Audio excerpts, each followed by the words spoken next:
Good day, ladies and gentlemen. I'm Tom Compton with We Hold These Truths. We have a really very interesting program for you today.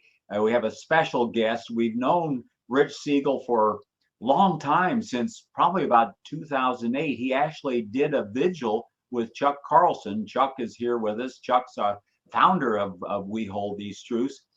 And we've conducted something like over 200 vigils all around the country, challenging Christian Zionist churches. Now, the interesting thing, Rich's topic that caught our eye in his newsletter is entitled "On Gaza and Being Jewish." Rich is Jewish, and he came out of a Zionist background. So we want to hear about that today. I want to just have Chuck do a little introduction here, because what we're seeing today in Gaza is not something that's just come out of the blue with no context. Chuck went into Gaza in 2002, almost 22 years ago. Chuck? Okay, well, Rich has a rich background, and his connections with his brothers and sisters in his faith, or former faith, is really what our story is all about. But we do, I think everybody knows that there's something that's being called a war in Gaza, and it's far from a war. It is a systematic execution of these people that have lived there all their lives. It's now starting out with roughly 1.5 million people, and now it's impossible to know how many are really surviving, because the whole Gaza has been buried under rock. Anyway, my own story is that I entered this end of Gaza at a thing called Aras Gate, in the extreme south end, closest to Egypt by road. And at that time, through the checkpoint on in, and met with Southern Baptist people who had run a church there, and they had become very friendly, and they found the people of Gaza, they dearly loved them. And in fact, two of the church employees had stayed behind. There were two middle-aged women, we'll say spinster-like women, and they had lived there all during the adventure, the problems there. And I basically stayed in the place that was owned by the Southern Baptist Convention. And to make a long story short, the third night I was there, Israel raided Gaza. This is 20 years ago, just about 21 years ago. And this raid took the lives of 4 night workers in Gaza. It destroyed a couple of buildings. All of the buildings that the Southern Baptist Convention owned there were eventually destroyed. But at that time, this destruction went on, and and the point I'd like to make from all this is that the adventure that's gone on in Gaza, the killing of these people, this was approximately 20 years plus ago. They killed 4 people then with bombs, and it's never really stopped. It's gotten worse and worse. And we basically have a continuous on and off effort to drive the people of Gaza out, to kill as many as it takes to get the regard, whatever results Israel wants. And so this history that we have is very pertinent. And Rich Siegel is a longtime friend, and has been associated with us in some way for a long time, and has a unique point of view from the aspect of how the Palestinian people have had to put up with the active movement from the outside that basically holds that Israel has a right to do this, that they basically own a right to carry out this slaughter of the Palestinian people. So, Rich, we're really delighted to have you with us. Thank you, Chuck. We met you 10 years ago or so. So you have it. Okay. Well, just to give a little background about what's going on, I was watching CNN the other day, and Colonel Cedric Leighton, American colonel, stated the Israelis have leveled about 85% of Gaza. And I think that's staggering and frightening and obscene, and goes to the point that you guys just made a minute ago, that this is not a war. It's a genocide. It's a one-sided slaughter. I also want to make the point, before I talk about myself, that I have a dear friend who's become a closer friend during the past several months, and her name is Karima Tarazi, and she is an Orthodox Christian Palestinian, and she has lost 52 members of her extended family in the slaughter in Gaza. And she's a Christian. So for those who want to frame this as a Jew versus Muslim conflict, it's not. I mean, the majority of Palestinians are Muslim. There's a significant Christian population also. There was always a Palestinian Jewish population too. And the Palestinian Jewish population has also been victimized by Zionism, which is an interesting fact that people don't know. But you all invited me on here to talk about myself and my background, and I was raised Zionist and Jewish. I consider myself a cult survivor. I was raised among Jews who I call idolaters. I think most of them are idolaters. They worship the twin idols of Jewish tribal identity in the state of Israel. Okay. They were largely atheists. I mean, my family was, and the early Zionists were all atheists. And in the beginning of the Zionist movement, all religious Jews opposed Zionism, and Judaism itself opposes Zionism. It's a complicated subject because Zionism is paradoxically rooted in certain ideas about that are contained within Judaism. For example, that we come from this land, we're exiled from this land. When the Messiah comes, we're going to return to this land. I'm not an exile. I'm an American Jew. You could call me an American ex-Jew. I've been excommunicated by an Orthodox rabbi. That's another story. I don't know. It's hard to kind of put my history in a linear story, but basically, I'd have to say the first step was that I came into a belief in one God, and that was very different from being told that belief in God is unimportant. Believing that we're Jews and that we have a right to this land is much more important. And let me just phrase it in such a way that, I was taught, as I said in this essay, and maybe you can make this essay available to the people who watch this video. I was taught basically that, we're Jews. We're members of a group of people that are irrationally hated by everybody for no reason at all. Don't ever trust a non-Jew. They're going to hate you sooner or later. They're going to call you dirty Jew sooner or later. We all have to stick together, and we all have to support Israel, because if another Hitler comes to power, we're going to need Israel. Okay. And Israel never did anything wrong to anybody. It's just the Arabs hate us because everybody hates us.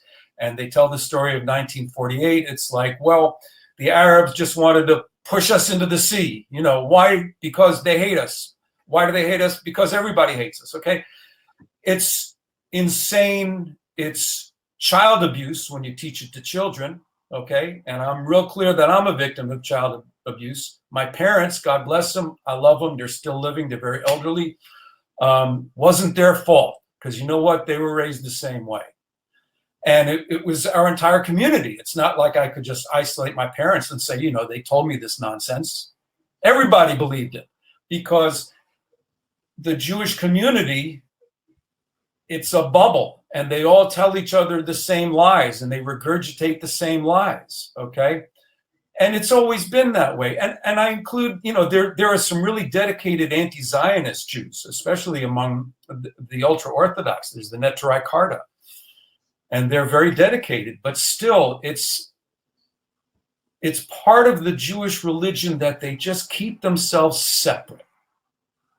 And this is why I don't like calling myself a Jew anymore, because you know what?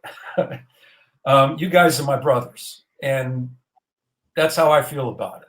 So, and among Jews, I've made some new friends. The Neturei Karta Jews, they come to all the demonstrations that I organize, and I've run across some really wonderful Jewish anti-Zionists who are, both among the ultra-Orthodox and among secular Jews, and I really admire them. But most of the Jews that I grew up with hate me. I've been rejected by many friends and family members, and my opinion of the tribe that I came from is not very high at this moment. And if that makes me an anti-Semite, or more accurately, a self-hating Jew, if you're going to call me that, call me a proud self-hating Jew. Excuse me, Rich. Yes, sir. That just reminded me, during your vigil in Paramus there back in 2008, I'm getting some feedback here. The pastor of the church actually responded to the letter that was sent and so forth, and actually called the protesters anti-Semites. So that must have been where you started becoming a self-hating Jew, I guess.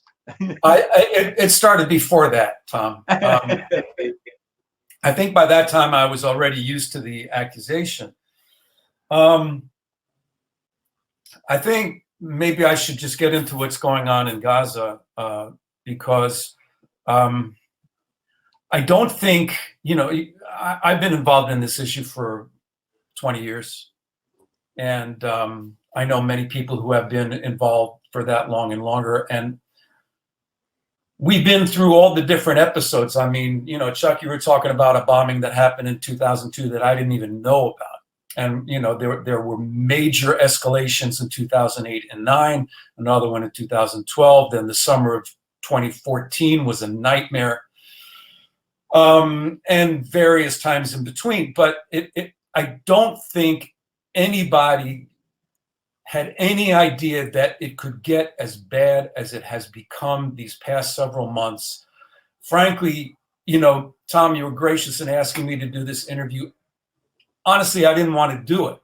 I am in such a foul mood. I am in deep mourning. I'm in a place where I have friends who are trying to get family members out of Gaza. I have friends who are counting up the number of family members who were murdered in Gaza. And, I know that this is my people. This is the cult that I have survived, the cult that I was raised in, and I can't reach them. I can't slap them and say, stop this insanity.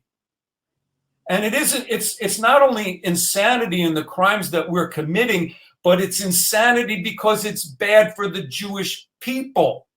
Absolutely. We had the sympathy of the world after the Holocaust. And mind you, members of my family were murdered by the Nazis in Poland, okay? We had the sympathy of the world after the Holocaust, and we have squandered it in 75 years of ethnically cleansing Palestine. And you've got these Zionist organizations like the ADL and AIPAC who are saying, don't you dare criticize Israel, you're an anti-Semite. And it's like, they're being laughed at now. Nobody's taking this seriously anymore. Everybody knows that Israel is committing crimes against humanity, except for those who are in the Zionist bubbles like here in Teaneck, New Jersey, And the other bubble that you guys struggle against, and it's the evangelical Christians who somehow got stupid when the Schofield Bible came out, and are still clinging to that nonsense. And God bless you guys for the work that you're doing to turn Christian minds around. I don't know if it's any easier to do that than it is to turn Jewish Zionist minds around. I find it's both seem to be pretty impossible. Yeah. But at least there's a change now, I feel, in the general public. You know, it's like, you know, back in the day, I'd wave a Palestinian flag and people would be like, "Are you kidding? You're supporting those terrorists?"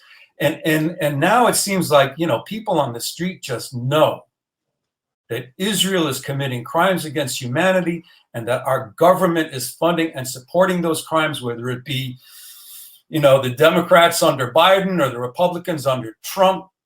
You know, it's the same crimes supported by our government, this you know, two-headed dragon that pretends that it has two parties, whereas it's one Zionist party.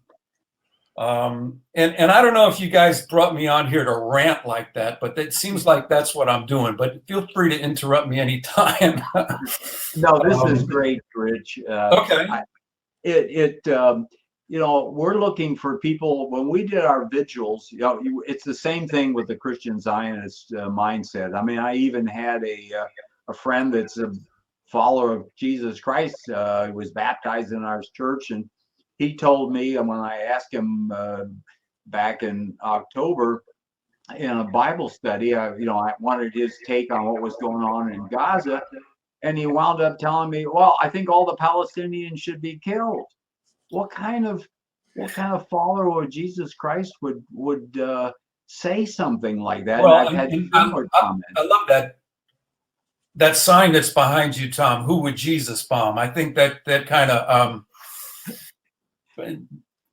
puts it into perspective. And you know, I think that I've tried to have conversations with Christian Zionists, and what they don't seem to understand is that they're helping to obliterate the most ancient Christian community in Palestine. You know, are the Palestinian Christians, look, Jesus taught that we're all brothers and sisters. Love thy neighbor. I mean, you know, Jesus taught us to love one another, and that's everybody, no exceptions, okay? But, you know, if you're going to make somebody special, maybe it should be your own brethren. And I mean, Christianity has brethren in Palestine. Yes. It's an ancient Christian community. How do Christian evangelicals justify the obliteration of the Palestinian Christian community? I mean, they shouldn't justify what's being done to Muslims either, okay? But I mean, you know, this is your own. You know, there are many, many Palestinians that go to Christian churches. Yes. And you think you're being a Christian when you're dropping bombs on them? I mean, where's the logic in that? Yeah, there is no logic. You know, I was introduced. I spent a month in Bethlehem back in 2017, and I was introduced to the concept by a Palestinian pastor at a small evangelical church there, of the notion of living stones. Most people, when they go to the Holy Land, Israel, they visit the dead stones. For example, the Church of the Nativity in Bethlehem, where Jesus was supposedly born. And so they go in there, they have to go through the wall now, the separation wall. They go into the holy site, they get some souvenirs, and they leave. So they don't even have any interactions with the living stones there, the Palestinian Christians. So there is a woeful lack of knowledge amongst our Americans in general, because of the brainwashing of our media and our government. So yeah, we've lost our capacity to critically think about any issue.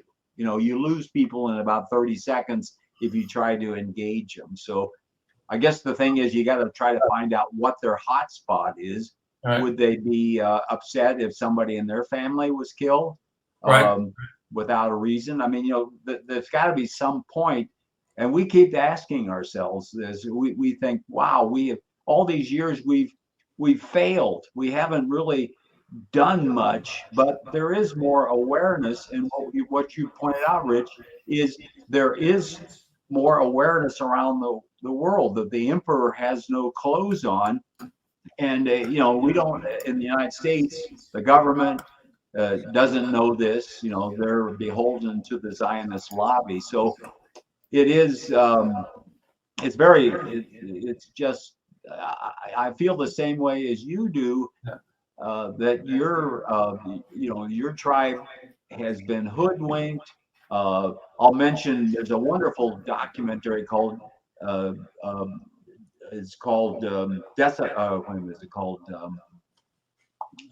Defamation. It's by an Israeli Jewish video. I don't know if I'm familiar with it. Yeah.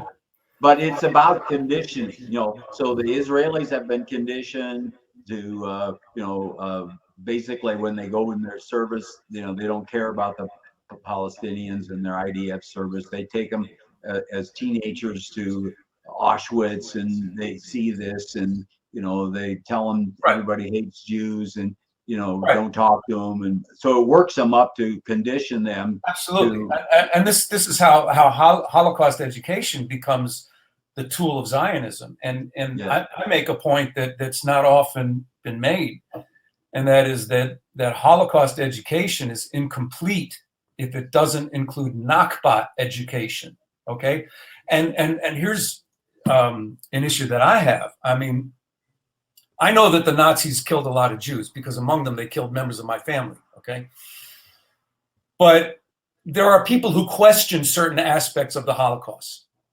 I think they should be allowed to question them. Okay, you can go to jail for asking questions about the narrative about the Holocaust, or saying that you doubt certain things that are being taught. Okay. But Jewish people who insist that everything we're taught about the Holocaust has to be absolutely true and you can't question it at all, they actively deny the Nakba. They actively denied that an ethnic cleansing took place in 1948. Okay? They'll put you in jail for saying that the Holocaust didn't happen, but they say that the Nakba didn't happen. And tell us what it is, in case somebody doesn't understand that. Rich. Excuse me? Tell us about the Nakba, so that people. Okay, well, Nakba is the Arabic word that means catastrophe. That's what the word means. And it's the word that has come into common use to describe what happened in basically 1948, but it started in November of 1947 and continued into 1949. And basically what happened was in November 47, the UN passed the Palestine Partition Plan, which was a plan to give more than half of Palestine to Zionist Jews.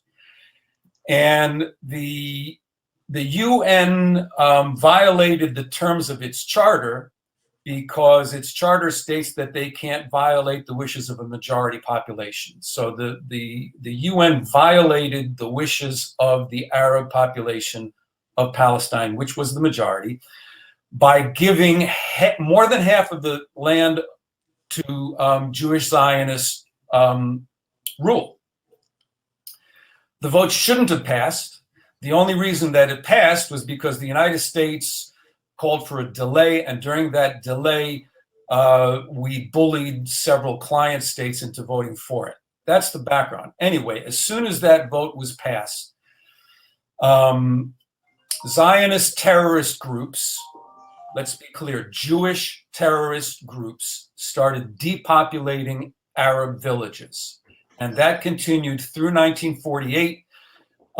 In April of 1948, there was the infamous massacre at Deir Yassin. There were many other massacres. In May of 1948, the British evacuated and Israel declared independence.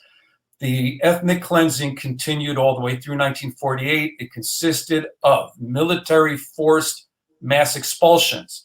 It consisted of campaigns of fear, which is like, well, You know what? How we massacred those people in that village? Get out, or we'll do it to you. Okay, it considered of numerous outright massacres. So by 1949, you had over 500 Palestinian towns and villages didn't exist anymore. You had over 750,000 people became homeless. And that was the birth of the state of Israel. And that is the episode of history known as the Nakba. But what is being observed now is that the Nakba really never ended, because at that time, 78% of Palestine was conquered and made into the state of Israel, which was more than the UN gave them. And then in 1968, the remainder of that land was conquered, plus lands outside of Israel, okay? And then those lands, like Sinai in Egypt, was returned, Golan in Syria was annexed, but all the lands that remained in Israeli hands have been occupied ever since. And one sad fact about this latest episode in Gaza is that there have been more Palestinians killed in this latest episode than were killed in 1948. So Palestinians today are saying, well, the Nakba, they say that it was the 1948 episode, but it never really ended. In fact, it just got a whole lot worse. So there's a little bit of Nakba history in a nutshell. Rich, you might want to tell us, what woke you up? In your article that we'll post, you mentioned that you were actually living in Israel. You went there. Yeah. You were as a musician. You were working at a hotel, and Yeah. People might be interested. Well, how did you become like what you are today? To hear what you've said is quite amazing.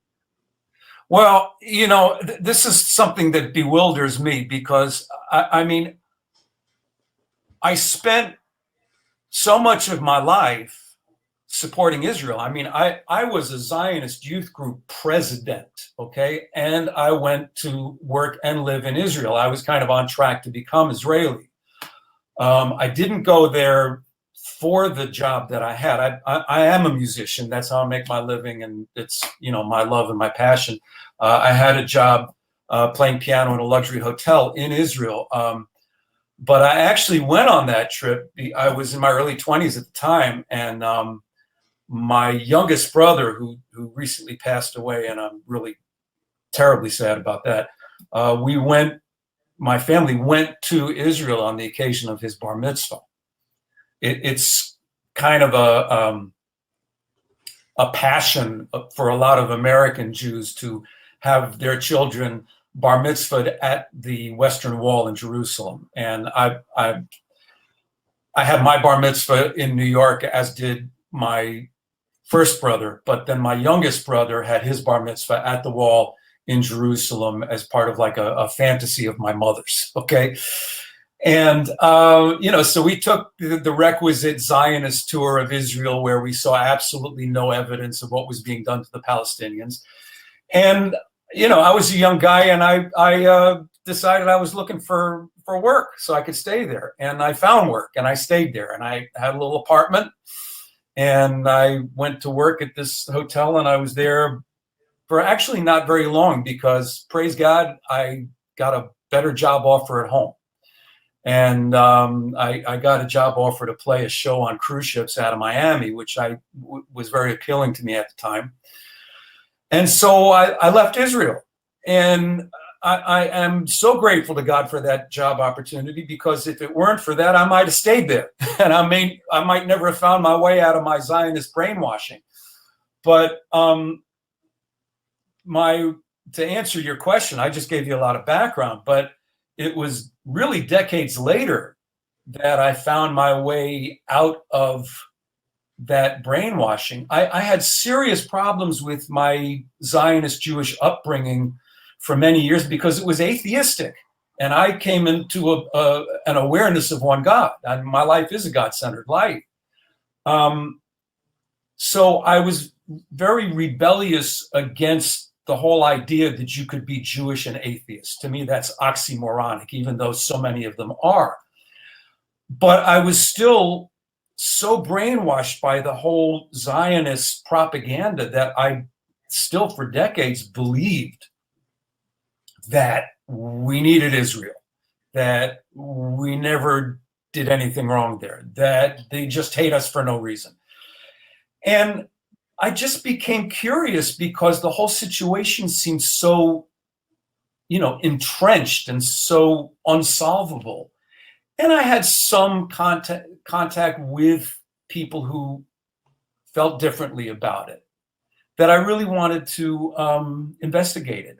And so I was open to hearing the other side. And then it happened all of a sudden. I just happened to be, I was working up in Massachusetts and for a summer, and I was picking my wife up. She came to visit me for a few days, and I was picking her up at the train station in Providence, Rhode Island. And some activists had a table out right across from the train station, the state capitol, and there's a park, so there's some activists had a table. And I said, well, here's my chance. I can get to read the other point of view. And I did, and I just picked up some literature, and the literature seemed credible to me. And I said, oh my God. And that whet my appetite to learn more. And for a period of about 7 or 8 years, I just picked up one book about it and another book about it, another and another. And I started reaching out and trying to meet people who knew more than I did, and actually meet Palestinians who I was taught all my life were my enemies, and found out that they really weren't, So, that began a process of re-education by which I learned that I had been lied to all of my life, that the people that I were taught were my enemies and had an irrational hatred for me, were not my enemies at all, and in fact had been victimized by my people. And I felt really angry about it because, look, I was a Zionist youth group president. When I can remember one meeting that we had where our adult sponsors brought us lyric sheets. I mentioned this in the essay, where they wrote lyrics to popular songs. And, we were singing lyrics about killing Arabs. And I even had a feeling about it at that time. Do I really want to be singing about killing people? But I was like, well, they hate us for no reason. And our adult sponsors brought us this stuff. It must be okay, So, I really feel like I spent my youthful years, driving a getaway car for people who didn't tell me they just robbed the bank, I'm making up for it. I'm making up for it by, doing this interview with you guys. I'm making up for it in any way that I can. I'm going to a town council meeting tonight because I'm going to try to put a stop to a real estate sale that a local synagogue is selling Israeli real estate directly to Jews here in New Jersey. And that real estate sale includes West Bank settlement homes, So I'm going to try to tell the town council, hey, you need to shut this down. They've already told me no. But I'm going to show up anyway, and I have some local Muslim friends who will be at the town council meeting joining me. So I feel like, every question you ask, I go off on a rant, but maybe I'm done with that one. No, it's exactly what people need to hear. Okay, fair enough. Yeah, Rich, thank you. Do you have a website? I know I'm on your list, so I get your newsletter. That's what prompted this. Yeah, my website is terribly outdated. It's myname.com, richsiegel.com, RICHSIEGEL.com, and I do intend to update it shortly. I'm director of an organization called Der Yassin Remembered, and I took that directorship over from the director who retired. And I'm ashamed to say I haven't done much with it yet, but I intend to, and that website is deryassin.org, DEIRYASSIN.org. So those are two websites you can look at. And then I'll just throw in here, if you go to our website, whtt.org, and put in Rich Siegel, you'll see some of his activism, including we've got his song that he composed in Palestine, which is Right, very yeah. moving. It's just Thank you. Yeah. it's amazing. And that's been widely viewed. So, you know, I'm Yes. happy about that. Also, my this essay that I wrote seems to be getting a lot of attention too. So I'm very Great. pleased about that. So, Well, again, thank you so much for coming on. I know it's difficult for all of us when we see what's going on. We feel hopeless, but somehow we're connected. I just, I feel that I have these friends that are aware, and our whole point in We Hold These Truths is to find people that are thinking people that can see that there is something wrong. There is deception on a mass scale here in the United States. It's very obvious to anybody that's a casual observer. well, why is that? I mean, it's because of Zionists and oh my God, I'm an anti-Semite if I say that Jewish Zionists have too much influence. But I mean, what are we getting on the media? Yeah. What are we getting when AIPAC vets all of our candidates, and you can't even get close to running for higher office unless you're sufficiently pro-Israel? Yes. And they destroy the careers of candidates who aren't. They're really actively going against a few right now. Well, good. Thank you so much, Rich. We'll hope that you'll come back and talk with us some more. I think this was just a very powerful interview with you, and we thank you for your courage to stand up to this. It means a lot to us. So, thanks. Yeah. Thanks. And just a little parting comment here. I often get accused of being courageous, and I say, look, don't mistake anger for courage. I'm a cult survivor. Let's be clear about that. I've been lied to all my life, and the lies that I was told have done a lot of damage. So I'm just doing what I can about it.